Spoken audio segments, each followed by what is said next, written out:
ሰላም ጤና ይስጥልን ውድ የቻናላችን ተከታታዮች የፕሮግራማችን ቤተሰቦች ይህ አብዲራዋ ቲዩብ ነው። ፕሮግራማችንን ላይክ በማድረግ እንድትጀምሩ አዲስ የሆናችሁ ሰብስክራይብ በማድረግ ቤተሰብ እንድትሆኑ እንዲሁም ይህንን ፕሮግራም ከሀገር ውጭ የምታደምጡ እንደ ሁሉ ጊዜው ድጋፍ ታደርጉ ዘንድ በአክብሮት እየጋበዝን ምሽት በተደረገ ዩኤፋ ቻምፒየንስ ሊግ የሩብ ፍጻሜ ጨዋታ በአስገራሚ እንቅስቃሴዎች ታጅቦ አስቶን ቪላ በሜዳው ፓሪስ ሴን ጀርሜን 3-2 ማሸነፍ ቢችልም በድምሩ ፓሪስ ሴን ጀርሜን ወደ ቀጣዩ ዙር ማለፍ ችሏል። በተመሳሳይ ቦሩሲያ ዶርትመንድ 3-1 በሆነ ውጤት ባርሳን ማሸነፍ ችሎ ነበር። ነገር ግን በድምሩ ባርሳ 4-0 የመጀመሪያውን ዙር ማሸነፉን ተከትሎ ባርሳ ወደ ቀጣዩ ዙር አልፏል። በምሽቱ ከተደረጉ ጨዋታዎች ውስጥ ሁለቱ ክለቦች ፓሪስ ሴን ጀርሜን እና ባርሳ ወደ ቀጣዩ ዙር ማለፋቸውን አረጋግጠዋል። ነገር ግን የተመዘገበው ውጤትና የታየው እንቅስቃሴ ፍጹም የማይመጣጠን ነበር። በሁለቱም ጨዋታ በኩል በተለይ የቪላ ጨዋታውን ለመቀየር የተጓዙበት ርቀት ያሳዩት ፍላጎትና የማጥቃት እንቅስቃሴ ለቪላ ለምሽቱ እንቅስቃሴ ክሬዲት መስጠት ለኡናይ ኤምሪ ለተጫዋቾቹ በጣም የሚያስፈልግበት ሊቨርፑል ፓሪስ ሴን ጀርሜንን በአንፊልድ እንኳን ሲገጥም የዚህን ያክል ብልጫ ፓሪስ ሴን ጀርሜን ላይ አብዛኛውን ደቂቃ መውሰድ አልቻለም። ቪላ በምሽቱ እንቅስቃሴ ማራኪ የነበረ እድለኛ ያልነበረ ቡድን ነው። እድል ብቻ ከአስቶን ቪላ ጋር አብሮ ያልነበረ ፓሪስ ሴን ጀርሜንን መፈተን ችሎ በርካታ እድሎችን ፈጥሮ በበርካታ ሙከራዎች ታጅቦ በጆን ሉጂ ዶናሩማ ብቃት ታግዞ ነው ፓሪስ ሴን ጀርሜን ወደ ቀጣዩ ዙር ያለፈው።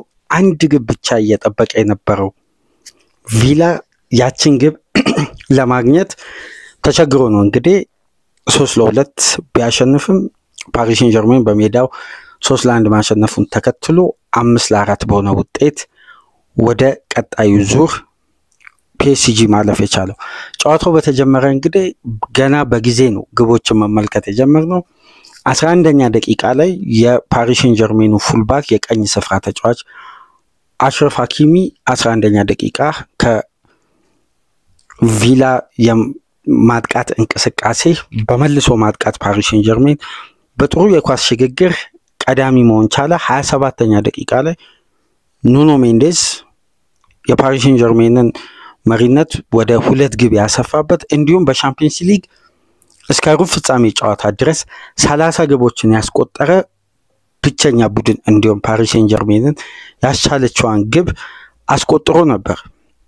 ፒኤስጂ በመጀመሪያ 30 ደቂቃ ብልጫ በወሰደበት አስቶን ቪላን በጥሩ የማጥቃትና የኳስ ቁጥጥር በበለጡበት ወቅት መሪ መሆን የቻሉት።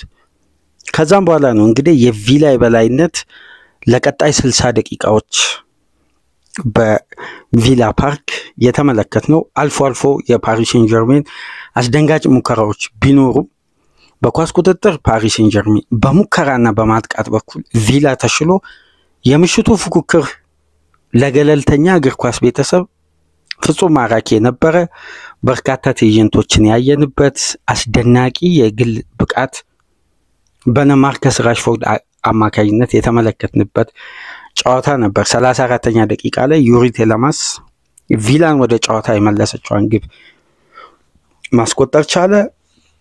ማጊን 55ኛ ደቂቃ ላይ ያቻነቷን ግብ ከረፍት በኋላ አስቆጠረ።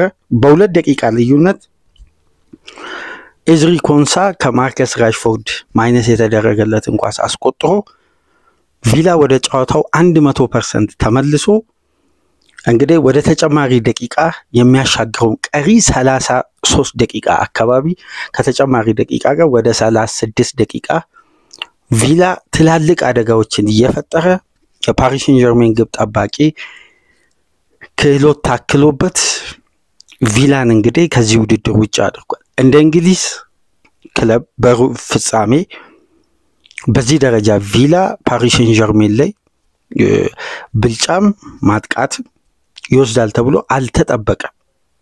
ከፍተኛ ብልጫ ነበር የተመለከትነው በሙከራዎች በኩል። በተለይ የጆን ሉጂ ዶናሩማ ያዳናቸው የማርከስ ራሽፎርድ እድሎች ግብ ጠባቂውን ብቃት ያስተዋልንበት፣ ራሽፎርድም በቪላ ፓርክ ነፍስ የዘራበት እንቅስቃሴ ነበር። አዝናኝ እግር ኳስ ነው የተመለከትነው። በ5 ግብ ታጅቦ በድምሩ 9 ግብ ነው የተመለከትነው በደርሶ መልስ ጨዋታ። በባርሳ ጨዋታ ደግሞ 8 ግብ በደርሶ መልስ እና በምሽቱ ጨዋታ ብቻ እግር ኳስ ቤተሰቡ 9 ግብ ማየት ችሏል። በባርሳ ጨዋታ 4 ግብ፣ በቪላ ፓርክ 5 ግብ መመልከት ችሏልና ማራኪ እንቅስቃሴ ነበረ። ሁለቱም ክለቦች ማጥቃትን መሰረት አድርገው በይበልጥ ደግሞ ከኳስ ቁጥጥር ጋር የተቀናጀ ፍሎ በማድረግ የሚታወቀው የሉዊስ ኤንሪኬ ቡድን ሁለተኛ 45 አካል ብቃትና ፍጥነት፣ ጉልበት በፍላጎት ጨዋታውን ለማድረግ ፍጹም የበላይነት ለማሳየት ውጤቱን ለመቀየር ባሳዩት ተጋድሎ ደግሞ ቪላ ፓርክ በሁለተኛው 45 ያልተጠበቀ ትላልቅ እድሎችንና በርካታ ሙከራዎችን ስንመለከት ነበር ያመሸነውና ኡናይ ኤምሬ የምሽቱን ፓሪስ ሴን ጀርሜን ላይ የወሰዱት የሁለተኛ 45 ብልጫ በውጤት አለመታገዙ እንጂ ቡድኑ በጣም የተሻለና ውጤታማ ነበር። የመጀመሪያውን ዙር ተቃራኒ ነበር የተመለከትነው። አስቶን ቪላዎች እንግዲህ ወደ 17 ገደማ ሙከራዎች አድርገዋል። 10 ኢላማውን የጠበቀ ሙከራ፣ 6ቱ በዶናሩማ አማካኝነት ነው የተመለሱት። ያልተዛነፈ 9 ኢላማውን የጠበቀ ሙከራ ወደ ፓሪስ ሴን ጀርሜን ግብ ሙከራ ማድረግ ችሏል። በፓሪስ ሴን ጀርሜን የመጫወቻ ክልል ውስጥ 40 በላይ ኳሶችን መንካት የቻሉ ትላልቅ እድሎችን ለመፍጠር ጥረት በተደጋጋሚ ያለመሰልቸት ሞክረው ነው እንግዲህ አስቶን ቪላዎች ያልተሳካላቸው። በተለይ ደግሞ የምሽቱ የማርከስ ራሽፎርድ ብቃት አነጋጋሪ ነበር። በጨዋታው 1 ግብ የሆነ ኳስ አመቻችቶ ማቀበሉ ከረፍት በፊትም ከረፍት በኋላ ለነበረው የአስቶን ቪላ የማጥቃት እንቅስቃሴ በላይነት ሲመራ የነበረ፣ በጨዋታው 0.34 በኤክስጂ የተለኩ አሲስቶችን ክሬት ማድረግ የቻለ፣ 2 ትላልቅ እድሎችን በተናጠል ብቻውን በጨዋታው መፍጠር የቻለ፣ 4 ወሳኝ ፓሶችን ፋይናል ሰርድ በተጋጣሚ የመጫወቻ ክልል ውስጥ ማድረግ ችሎ እንግዲህ 4 የተሳኩ ድሪብሎችን አድርጎ 6 ክሮሶችን እንዲሁም ኢላማውን የጠበቀ 5 ሙከራዎችን ማድረግ ችሏል። ይሄ ተጫዋች እንግዲህ 14 ቪላ ከነካው 41 ኳሶች ውስጥ 14ቱን በተጋጣሚ የመጫወቻ ክልል ውስጥ መንካት የቻለ ተጫዋች ነበር። በፍጹም የጨዋታ ብልጫ ቪላ በውጤት ሳይታገዝ ነው በሩብ ፍጻሜው ከዚህ ውድድር ውጪ መሆን የቻለውና ይሄ አስደናቂ የአስቶን ቪላ ምናልባት በዘንድሮ የውድድር ዓመት ከተመለከትናቸው የአስቶን ቪላ ጨዋታዎች ውስጥ የምሽቱ በእጅጉ የተለየ ነበር። 6 ትላልቅ እድሎችን ለግብ የሆኑ የቀረቡ ኳሶችን ክሬት ማድረግ ችሎ 3 ግብ ብቻ ማስቆጠሩ ኡናይ ኤምሬን እድለኛ አላደረገውም እንጂ በዚህ ጨዋታ አስፈላጊውን ፓሪስ ሴን ጀርሜንን ለማሸነፍ በተቻላቸው አቅም ጥረት አድርገው እንግዲህ ፓሪስ ሴን ጀርሜን ቀደም ብሎ በ3-1 እድሉ ማስፋቱ በሁለቱ ፉልባኮች ቀዳሚ መሆኑ ጨዋታውን ለቪላ አክብዶታል ለመቀየር ጨዋታውን። ግን ጥረቶች በቪላ በኩል ሳይቋረጡ በተደጋጋሚ ተደርገው ነው እንግዲህ ከ2-0 3-2 ጨዋታውን መቀየር የቻሉትና ለአስቶን ቪላ ለምሽቱ እንቅስቃሴ ከፍተኛ ክሬዲት መስጠት ያስፈልጋል ለአሰልጣኙም ጭምር።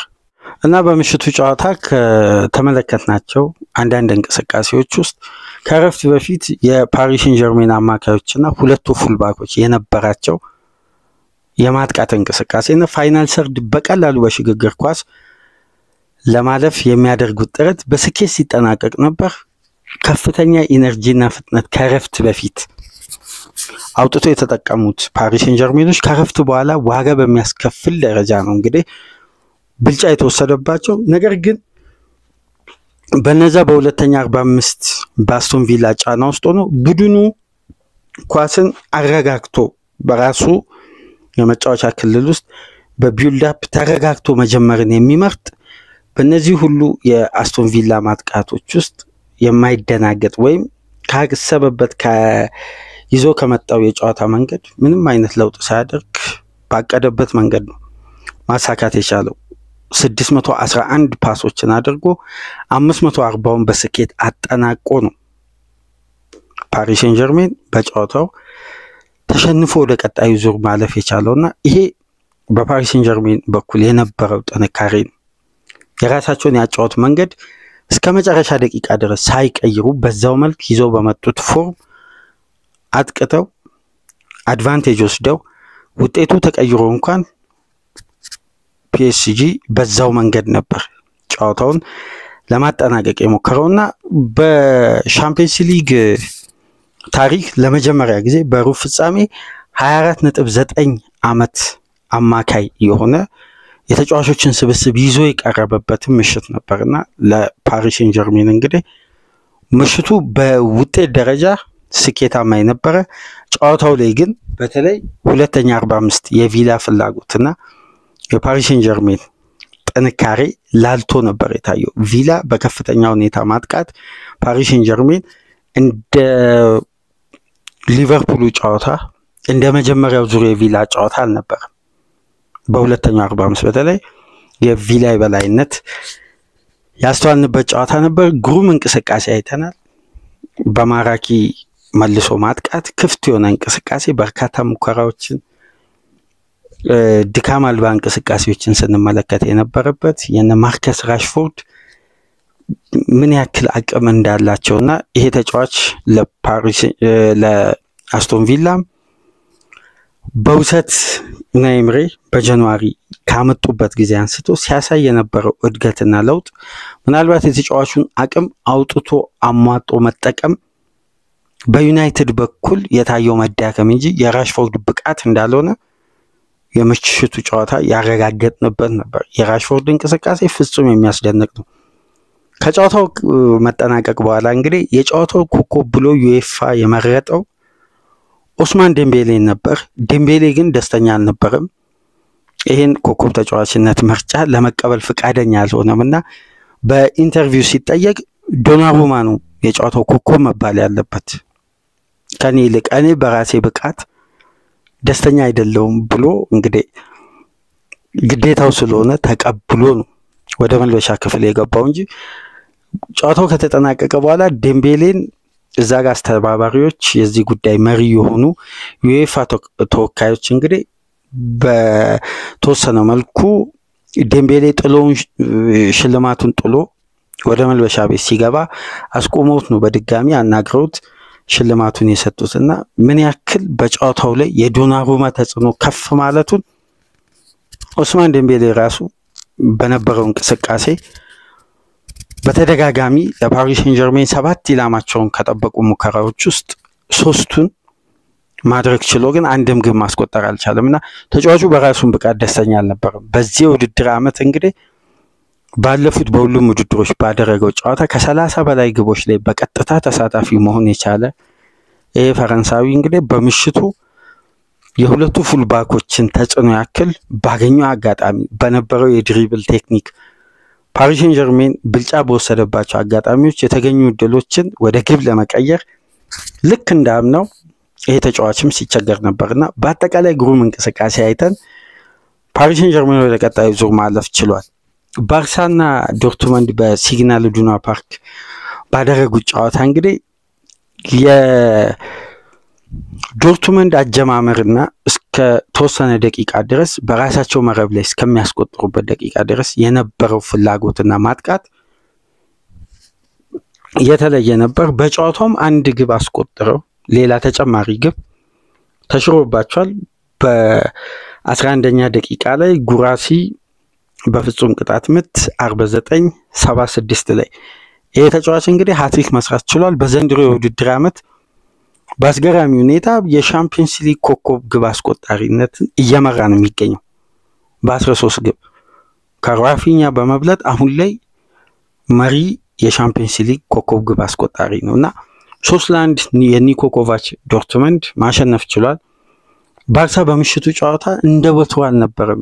የቦሩሲያ ዶርትመንድ በዚህ ደረጃ ብልጫ ባርሳ ላይ መውሰድ በምሽቱ ጨዋታ ያልተጠበቀ ነበር። ለምሳሌ ባለፉት 5 የውድድር ዓመት በዩኤፋ ሻምፒዮንስ ሊግ ባርሳ 11 ኢላማውን የጠበቀ ሙከራ አስተናግዶ አያውቅም።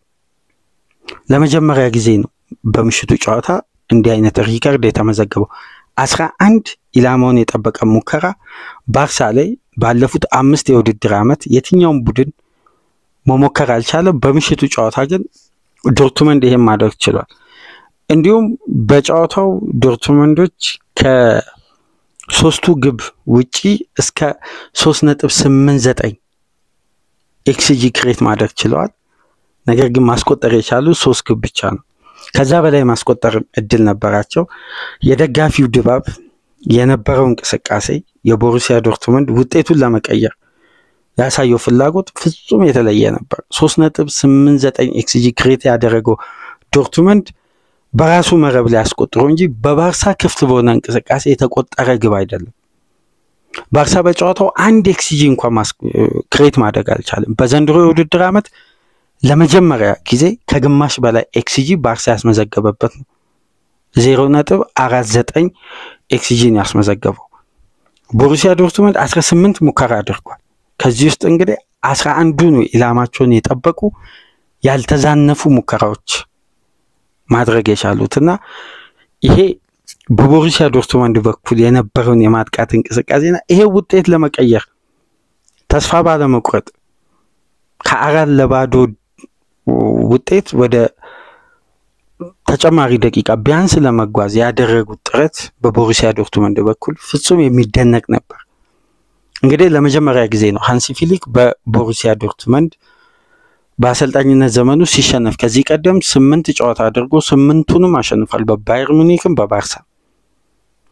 አሁን ግን ለመጀመሪያ ጊዜ ሃንሲ ፊሊክ በአገሩ ክለብ ሽንፈት አጋጥሞታል ማለት ነው። ባርሳ በጨዋታው 7 ሞክሮ 2 ኢላማውን የጠበቀ ሙከራ ነው ማድረግ የቻለው። ቦሩሲያ ዶርትመንድ በባርሳ የመጫወቻ ቦክስ ውስጥ 38 ኳሶችን ማንካት ሲችል ባርሳ መንካት የቻለው 20 ኳስ ብቻ ነበር። ፍጹም የበላይነት በተስተዋለው የቦሩሲያ ዶርትመንድ ብልጫ ሙከራ፣ የማጥቃት እንቅስቃሴ ቢያንስ ክፍት ከሆነ እንቅስቃሴ ቦሩሲያ ዶርትመንድ ከ2.6 ኤክስጂ በላይ ክሬት ማድረግ ችሏል በጨዋታው። ባርሳ ክፍት ከሆነ እንቅስቃሴ እንኳን 0.35 ኤክስጂ ብቻ ነው በጨዋታው ክሬት ማድረግ የቻለውና እነዚህ እንቅስቃሴዎችን ስንመለከት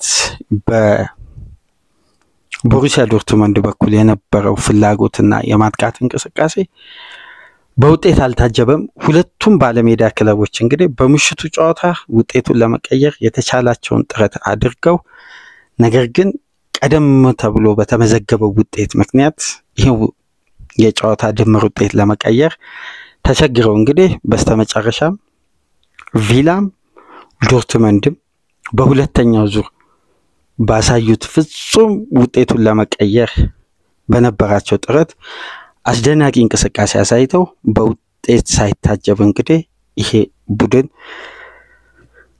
በጀርመን እንዲሁም በእንግሊዝ የተደረገው ሁለቱ ባለሜዳ ክለቦች ከዚህ ውድድር ውጭ ሆነዋል። ፓሪስ ሴን ጀርሜን 2020 ላይ ነው ለፍጻሜ መድረስ የቻለው። 2021 ለሩብ ፍጻሜ መቅረብ ችሏል። ከነ ሊዮኔል ሜሲ ጋር ሆኖ በ2022 እና 23 የውድድር ዓመት 16 ውስጥ ነው ፓሪስ ሴን ጀርሜን ከውድድሩ ውጭ ሆነው። ያለ ሊዮኔል ሜሲ ደግሞ በተጠናቀቀው የውድድር ዓመት እስከ ግማሽ ፍጻሜ ድረስ መጓዝ ችሏል ከሉዊስ ኤንሪኬ እና ኪሊያን ኤምባፔ ጋር ሆኖ። ዘንድሮ ደግሞ ያለ ሊዮኔል ሜሲ ያለ ኪሊያን ኤምባፔ በአሰልጣኙ ፕሮጀክት በተገነባው የፓሪስ ሴን ጀርሜን ቡድን ሩብ ፍጻሜ መግባት ችሏል፣ ግማሽ ፍጻሜ መግባት ችሏል። ስለዚህ በቀጣይ የፓሪስ ሴን ጀርሜን ጉዞ እስከ ድረስ ሊጓዝ ይችላል። የሪያል ማድሪድ እና የአርሴናልን የዛሬውን ጨዋታ አሸናፊ ፓሪስ ሴን ጀርሜንን ይገጥማሉ። የባየር ሙኒክ እና ኢንተር ሚላን በሳንሴሮ የሚደረገውን ጨዋታ ያሸነፈ ደግሞ ባርሳን ይገጥማል። ግማሽ ፍጻሜውም በጉጉት የሚጠበቅ ነው። የምሽቱን ጨዋታ ደግሞ ተመልክተን በነገው ድረ ጨዋታ ግምገማ ይዘንላችሁ እንመጣለን። ፕሮግራማችንን ላይክ፣ ሼር፣ ሰብስክራይብ እያደረጋችሁ ከሀገር ውጭ የምታደምጡ ደግሞ ድጋፍ ታደርጉ ዘንድ በአክብሮት እየጋበዝን ዛሬ በእንግሊዝ ፕሪሚየር ሊግ ቀሪ አንድ ጨዋታ ይደረጋል። ኒውካስል ከክሪስታል ፓላስ የሚደረግ ጨዋታ አለ። ለቶፕ 4 በሚደረገው ፉክክር ኒውካስል ዛሬ የሚያሸንፍ ከሆነ የሶስተኛነትን ደረጃ መያዝ ይችላል። ይሄ ጨዋታ በእጅጉ የሚጠበቅ ከፕሪሚየር ሊጉ ፉክክር አንድ በተናጥል የቀረ እስከ መጨረሻ ቀናት ድረስ ልንመለከተው የምንችለው የቶፕ 4 ጉዞ ነውና አንዱ ጨዋታ ዛሬ ምሽት ቀሪ የኒውካስል ፊክቸር በሴንት ጄምስ ፓርክ ይደረጋል። እነሱንም ውጤት ጨምረን ነገ በንጋት ፕሮግራማችን እስከምንመለስ ሰላም ቆዩ።